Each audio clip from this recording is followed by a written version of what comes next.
Hello guys, this is your journey. I hope you all well. कई बार कुछ कहानियाँ ऐसी होती हैं जो ज़िंदगी में हमें ऐसे लगता है कि सच में हमारी ज़िंदगी बदलने के लिए एक ही चीज़ काफ़ी थी। मैं कहानियाँ इसलिए स्पेशली सुनाती हूँ कि क्या पता कोई ना कोई कहानी आप तक भी पहुँच जाए और आपकी ज़िंदगी भी बदल जाए। ऐसी कुछ कहानियाँ लेकर आती रहती हूँ मैं हमेशा ही, और ऐसी ही एक कहानी आज मैं फिर लेके आई हूँ जो कि शायद आज फिर आपकी ज़िंदगी बदल सकती है। बहुत ही प्यारी कहानी है। एक राजा होता है, वो अपने राज्य को देख के थोड़ा सा परेशान रहता है, क्योंकि उसके राज्य में उसने सबको एक बराबर पैसा दे रखा होता है, एक बराबर सारी सुख सुविधाएं दे रखी होती हैं। हर एक चीज़ जो उसके नागरिकों को चाहिए होती है उसने वो दे रखी होती है। अपनी तरफ से वो संतुष्ट होता है कि हाँ, मैंने अपनी तरफ से सबको सब कुछ दे रखा है, परंतु कहीं ना कहीं उसका दिल हमेशा उदास रहता है। कहीं ना कहीं वो हमेशा उसके चेहरे पे वो मुस्कान, जो मुस्कुराहट होती है अंदर से, वो नहीं आती। अक्सर उसके जो वजीर होते हैं, उसकी रानी होती है, वो उससे बैठ के पूछती है कि क्या हुआ, आखिर आप इतने परेशान क्यों हो।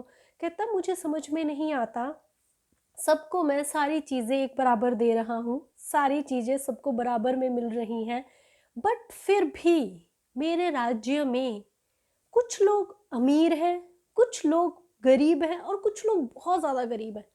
मतलब मैं सबको सारी सुख सुविधाएं अपनी तरफ से बराबर दे रहा हूँ, मगर तो ऐसा क्यों है कि कुछ बहुत अमीर हैं कुछ गरीब हैं, आखिर ऐसा क्या राज है।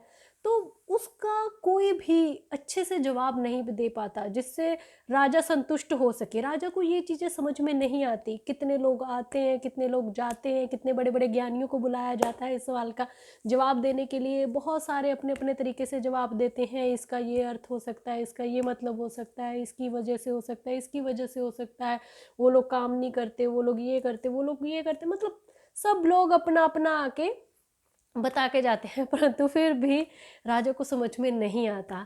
तो एक दिन वो बहुत ज़्यादा निराश होकर अपने गुरुजी के पास जाता है। उसके गुरुजी एक पहाड़ पे रहते हैं, वो स्पेशली वहाँ पे जाता है, उन्हें जाके प्रणाम करता है।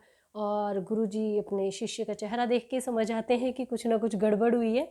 तो फिर वो बोलते हैं कि बताइए आप यहाँ पे क्यों आए हैं राजन। तो फिर वो बताते हैं कि मैं यहाँ पे इसलिए आया हूँ क्योंकि मैं थोड़ा सा परेशान हूँ कि मेरे राज्य में मैंने सबको सुख सुविधाएं एक समान दे रखी हैं, मगर फिर भी मेरे राज्य में कुछ बहुत अमीर हैं कुछ बहुत गरीब हैं। ऐसा क्यों है? आखिर जब मैं सब कुछ बराबर बांट रहा हूँ, देने वाला ऊपर वाला भी सब कुछ बराबर दे रहा है, तो फिर ये सब क्यों? तो उन्होंने बोला कि ठीक है, मैं ये चीज़ें तुम्हें ऐसे नहीं समझा सकता, मैं कुछ ऐसा कार्य कर सकता हूँ जिससे तुम्हें खुद ब खुद समझ में आ जाएगा कि अमीर क्यों अमीर होते हैं और गरीब क्यों में गरीब रह जाते हैं। तो फिर उसने कहा ठीक है, कहता मैं ये चीज़ जानना चाहता हूँ। राजा भी एक्साइटेड हो गया एकदम से। तो क्या किया, उसके जो गुरुजी थे उन्होंने दो बड़े बड़े कमरे बनवा दिए और उनके बीच की जो दीवार थी वो हल्की सी पतली सी रखवा दी। और क्या कहा कि सबको आमंत्रित कर लिया जाए भोजन के लिए। तो पूरा का पूरा राज्य था वो बहुत उत्साह के साथ भोजन करने राजा के पास आया। तो राजा को क्या बोला गया गुरुजी की तरफ से कि एक कमरे में सिर्फ जो अमीर इंसान हैं, अमीर लोग हैं, उन्हें बिठा दिया जाए और एक कमरे में जो गरीब लोग हैं उन्हें बिठा दिया जाए। तो राजा ने वैसे ही किया। सिपाहियों जैसे भी कोई आता जा रहा था, सिपाही अमीर को उधर बिठाया जा रहा था, गरीब को पहले वाले में बिठा रहे थे, गरीब इधर थे अमीर इधर थे। मतलब कि सब लोग आके जब बैठ गए तो भोजन दे दिया गया। पता ही नहीं कितने प्रकार के भोजन तैयार किए गए थे स्पेशली, जो सबके आगे परोस दिए गए थे। और राजा बड़ा प्रसन्न होके ना इधर उधर घूम रहा था कि जैसे मेरे गुरुजी ने बोला मैंने वैसा कर दिया, अब मुझे अपने प्रश्न का उत्तर मिल जाएगा। और वाकई उसे उत्तर मिलने वाला भी था। फिर ऐसे ही वो देखता रहा इधर उधर घूम रहा था। तो गुरुजी के पास गया, कहता गुरुजी आपने जैसा बोला मैंने वो कर दिया, अब मुझे मेरे प्रश्न का उत्तर दीजिए। तो गुरुजी ने कहा मुझे तुम्हें प्रश्न का उत्तर देने की ज़रूरत नहीं है, तुम्हें प्रश्न का उत्तर खुद ब खुद मिल जाएगा। तो उसने कहा ठीक है। कहता बताइए कैसे मिल जाएगा। गुरुजी कहते आप चलिए मेरे साथ। तो जब गुरुजी के साथ हो गया तो पहले वो पहले वाले कमरे में, गरीबों के कमरे में गए। और जब वहाँ पे गए तो देखा कि सारे के सारे ऐसे बैठे हैं, हाथ ऐसे करके, और रो रहे हैं कुछ तो, मतलब कि मुंह सबके मुरझाए पड़े हैं, कुछ खिजे पड़े हैं, कईयों में गुस्सा आ रहा है, ऐसे देख रहे हैं एक दूसरे को घूर घूर के, मतलब कि आगे उनके खाना पड़ा और वो खाना नहीं खा रहे।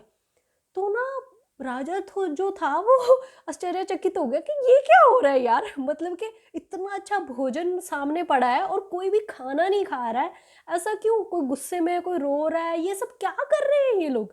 तो ऐसे ना वो गुरुजी की तरफ देखने लगा, कहता गुरुजी ये लोग खाना क्यों नहीं खा रहे, मैंने इनको इतना अच्छा भोजन दिया है, क्या इनको मेरा भोजन पसंद नहीं आया। तो गुरुजी कहने लगे नहीं नहीं ऐसी कोई बात नहीं है, एक्चुअली मैंने ना एक शर्त रख दी है इनके आगे कि भोजन आप लोग ऐसे ही नहीं खा सकते। कहता मतलब आपने कैसी क्या शर्त रखी है कि जो भोजन नहीं खा पा रहे हैं। कहते मैंने सिर्फ इतना कहा है कि भोजन आप जितना मर्जी खाएं, मगर आप हाथ ऐसे रखेंगे, हाथों को मोड़ेंगे नहीं। तो फिर वो तो राजा हैरान हो गया, कहता माय गॉड, कहता अच्छा इसकी वजह से ये लोग खाना नहीं खा पा रहे हैं, क्योंकि बिना भोजन ऐसे उठाए, बिना ऐसे कुन्नी को मोड़े भोजन तो खाया ही नहीं जा सकता। तो फिर कहता ओहो, कहता यहाँ पे ये परेशान है, कहता वहाँ पे तो अमीर भी परेशान हो रहे होंगे। तो फिर गुरुजी कहते कि चलो उनको भी जाके देख लेते हैं कि वो परेशान हो रहे हैं कि नहीं। तो गुरुजी के साथ जब राजा वहाँ पे गया तो वहाँ का माहौल कुछ अलग था। वहाँ का एटमॉस्फेयर सच में बहुत ज़्यादा सुहावना था। वहाँ पे बच्चे चहक रहे थे, बड़े बुजुर्ग थे वो हंस रहे थे, मतलब खाना खाया जा रहा था और बहुत ही मज़े से खाया जा रहा था। और ये देख के राजा हैरान रह गया कि यहाँ पर आपने वही शर्त रखी है मगर ये लोग खाना कैसे खा रहे हैं। तो उन्होंने कहा कि खुद आप देख लीजिए अपनी आंखों से कि ये खाना कैसे खा रहे हैं। वो लोग क्या कर रहे थे, एक दूसरे के जो सामने बैठा था खाना एक दूसरे को खिला रहे थे, वो उसे खिला रहा था, वो उसे खिला रहा था, मतलब उसका भी पेट भर गया, हमारा भी पेट भर गया, सबका पेट भर गया, मतलब कि सब लोग प्रसन्न थे और सब लोग मजे ले रहे थे। एक्चुअल में यही कारण था जो वो राजा को समझाना चाह रहे थे, और यही कारण आज भी है कि जो अमीर हमेशा अमीर क्यों होता है, क्योंकि वो कुछ ना कुछ किसी को दे रहा है। अगर उसने बंदे बिजनेस कर रहा है, उसके पास कुछ बंदे आके काम कर रहे हैं, वो उनके घर में रोटी पहुंचा रहा है, वो किसी को कुछ दे रहा है, उसने किसी के साथ पार्टनरशिपिंग कर रही है, उसका भी बेनिफिट हो रहा है, उसका भी बेनिफिट हो रहा है। मगर हम गरीब इंसान गरीब क्यों रह जाता है, हमारी मेंटालिटी ऐसी है कि हम किसी को आगे बढ़ता देख के खुशी नहीं है, अगर हम उसकी खुशी में शामिल हो जाएंगे तो शायद क्या पता हम कल को उसके पार्टनर बन जाए। पर नहीं, हमारी ये चीज़ें तो बाबा हमारी समझ से बाहर है, हम ऐसा कभी कुछ कर ही नहीं सकते हैं कि मतलब कि कहते हैं ना कि लड्डू जो होता है ना अपनी थाली का हमेशा छोटा लगता है और दूसरे की थाली का हमेशा बड़ा लगता है। तो यही सेम चीज़ है कि जेलसी एक ऐसी चीज़ है जहाँ एक दूसरे को बढ़ता आगे देख के हम एक दूसरे की मदद नहीं करते, इसीलिए शायद गरीब और गरीब होते रहते हैं, क्योंकि वो किसी का साथ चाहते ही नहीं है। उन्हें ऐसे कि अगर मैंने किसी को पार्टनर बना लिया, या किसी के साथ काम कर लिया, या किसी की सपोर्ट ले ली, या किसी को सपोर्ट दे दी, तो वो आगे बढ़ जाएगा, मैं वहीं पे रह जाऊंगा। आपको अपनी काबिलियत पे शक है क्या? तो ये सारी चीज़ें ख़त्म कर दीजिए, अपनी ज़िंदगी में आगे बढ़िए, क्योंकि कई बार आपको किसी की सहारे की ज़रूरत है, या कई बार किसी और को आपके सहारे की ज़रूरत है। इसी तरीके से तो ज़िंदगी कटती है ना। ये जो रिश्ते नाते हैं ये भी तो भगवान ने ऊपर से बना के ही रखे हैं ना, क्योंकि हमें भी ज़रूरत थी इन चीज़ों की। सो इन सब चीज़ों को ज़रा सोच के चलिएगा। आई होप कि आपको मेरी कहानी अच्छी लगी हो। अगर अच्छी लगी है तो प्लीज़ इस कहानी को आगे भी पहुंचाइएगा आपके दोस्तों तक, ताकि वो भी इस कहानी के मज़े ले सके और मेरे चैनल को सब्सक्राइब कर सके। And thank you for your support, love you all. Next time मिलते हैं प्यारी सी धमाकेदार कहानी के साथ, तब तक के लिए बाय बाय गाइस।